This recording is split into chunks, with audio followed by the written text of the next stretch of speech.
Carlson is just likable. I have no idea what Media Matters is thinking by releasing all these video clips of that someone at Fox keeps leaking over to them, but that is where we are, and I've never understood what the end goal of Media Matters ultimately is, but I don't care. Thanks for these amazing Tucker clips. You're watching the New England Take. I'm your host, AJ Kierstead. Like and subscribe if you're checking this out on YouTube. Check out the podcast version, and be sure to also go to thenewenglandtake.com to get more from the site.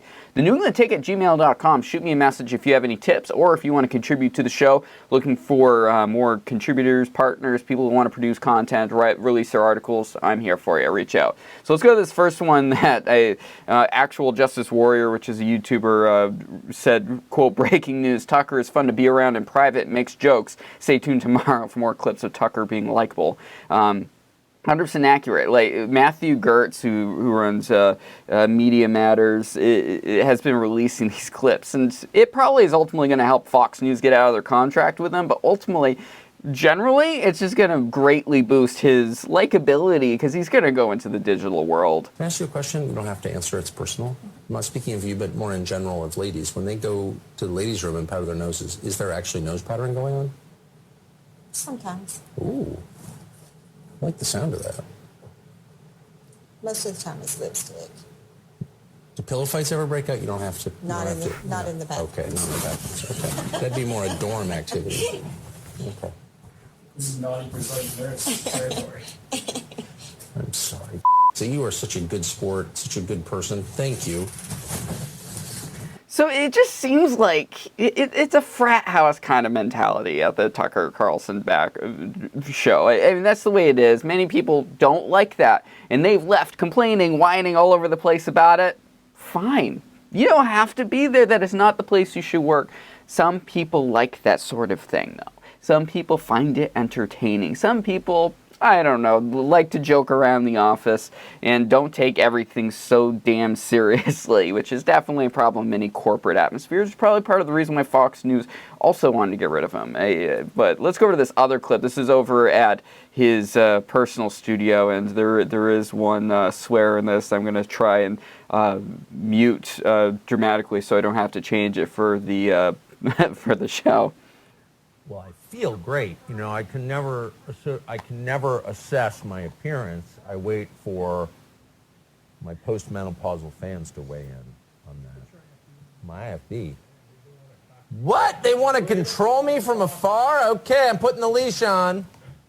You can get live. I got you, baby. He's making fun of Bill O'Reilly, who went totally viral for just being a total douche to everyone around him. And it seems like the people that have stayed in Tucker's orbit just generally like him. He's fun to be around, and he jokes around and stuff like this. He's not politically correct in his what he does on air. Why the hell do you think he'd be politically correct when it comes to just outside of that? I think he's kind of a real guy when you check him out. Like you get when you see Tucker, it seems like that's Tucker. Like you're not getting a different person outside of it. Like the other TV personalities, you don't get that. I mean, that's the issue. Like the F it will do a live is Bill O'Reilly, who got fired from Fox several years ago. It was the guy, but he was a terrible human being to deal with. He'd yell at his staff. No one liked him, and it was a real problem for Fox and the people that surrounded his orbit.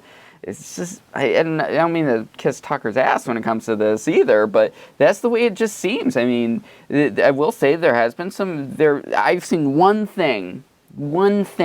There was an article that was released where it had some leaks of Tucker's text messages, and he was talking about a fight that was breaking out, a street fight that was broken out, and they were watching the video of it, and he said that's not how white people fight.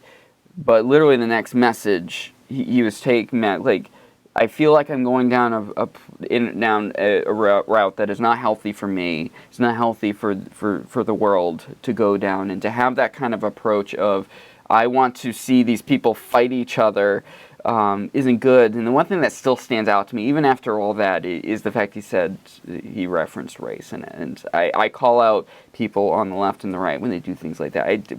They were fighting. It was just a terrible way of approaching it. He could have meant, and this is something that Counterpoints, which is on the Breaking Points podcast feed, was bringing up, is maybe he was kind of trying to make a point that is also something that's unethical, and people shouldn't start going down that route of different races of people have different ways of approaching things in different ways, and maybe I think that was maybe a bad instance that he definitely shouldn't have phrased that way. I hope he honestly isn't racist.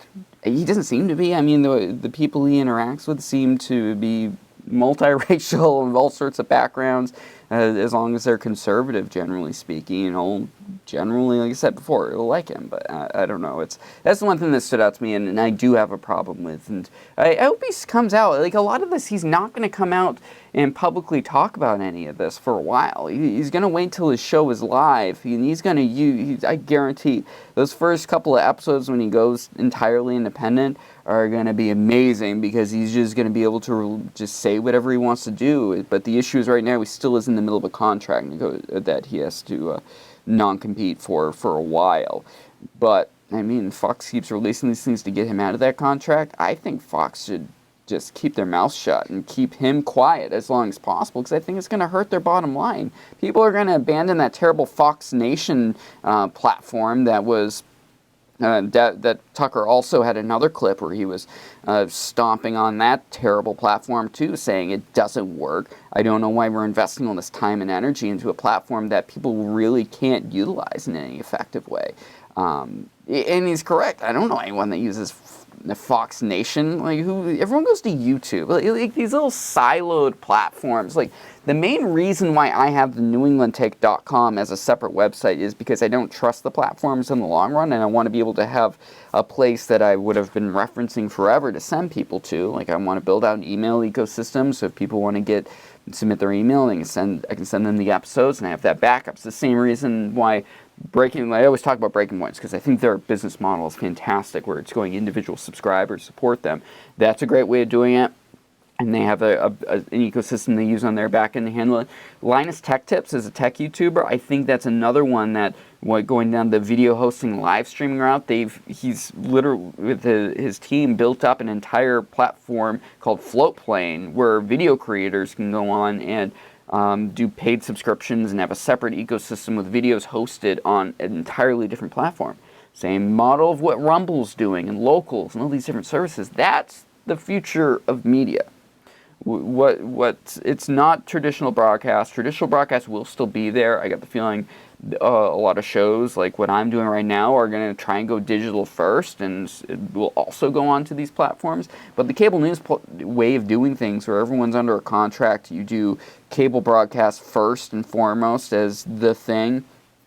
It's not the future. It's not where you're going to gain subscribers. You'll probably always have a certain level of people that tune in just because it's a background thing that's always on.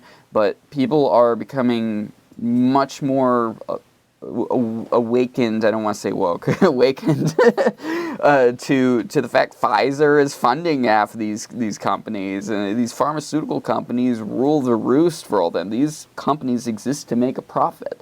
They're a commercial entity, and the big thing that's keeping them alive right now are your cable fees. When you pay your cable bill, guess what? You're paying for Fox News and CNN and all these other agencies, whether you like it or not.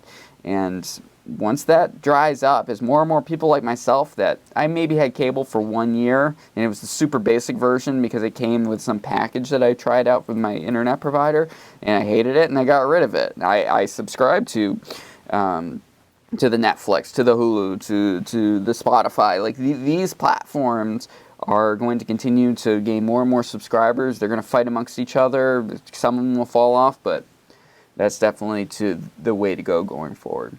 All right, this has been the New England Take. I'm your host, AJ Kierstead, the NewEnglandTake.com. Be sure to like and subscribe this on YouTube, and follow New England Take on Facebook and Twitter, YouTube. Then also be sure to check out the podcast feed all your major podcast platforms. Just search for The New England Take.